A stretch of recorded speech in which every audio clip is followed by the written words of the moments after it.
അച്ഛൻ്റെ അടുത്ത് വരുന്ന പ്രാർത്ഥനകളിൽ മിക്കതും ഈ സാമ്പത്തിക ഞെരുക്കങ്ങൾക്ക് വേണ്ടി പ്രാർത്ഥിക്കണമെന്ന് പറയാനാ. അച്ഛൻ കടബാധ്യതകളാണ്, ലക്ഷങ്ങളാണ് ബാധ്യത.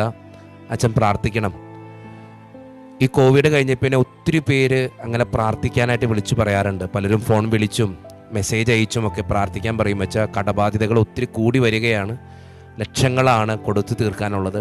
എന്തു ചെയ്യുന്നറിയാൻ പാടില്ല, എങ്ങനെ മുന്നോട്ട് പോകണമെന്നറിയാൻ പാടില്ല. ഞങ്ങളുടെ വരുമാന മേഖലയിൽ ഒത്തിരി പ്രശ്നങ്ങൾ, തടസ്സങ്ങൾ.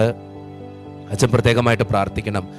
ഇങ്ങനെ പറഞ്ഞുകൊണ്ട് ഒത്തിരി പേര് ഫോൺ വിളിക്കുന്നുണ്ട്. ഇപ്പോൾ പലരും ഫോൺ വിളിച്ച് കരയാണ്. കഴിഞ്ഞ ദിവസം ഒരു 55 വയസ്സ് തോന്നുന്നൊരു വ്യക്തി, ഒരു പുരുഷനാണ്, എന്നെ വിളിച്ചിട്ട് കരയാ. അച്ഛൻ, ഞാനിനി എന്ത് ചെയ്യുമെന്നറിയാൻ പാടില്ല, എൻ്റെ മക്കളെയും പിടിച്ചുകൊണ്ട് ഞാൻ എവിടെ പോവും? കടബാധ്യതയാണ് അച്ഛാ, ലക്ഷങ്ങൾ ബാധ്യതയുണ്ട്. അദ്ദേഹം പറഞ്ഞു വരുമ്പോൾ ഏകദേശം ഒരു 10-75 ലക്ഷം രൂപ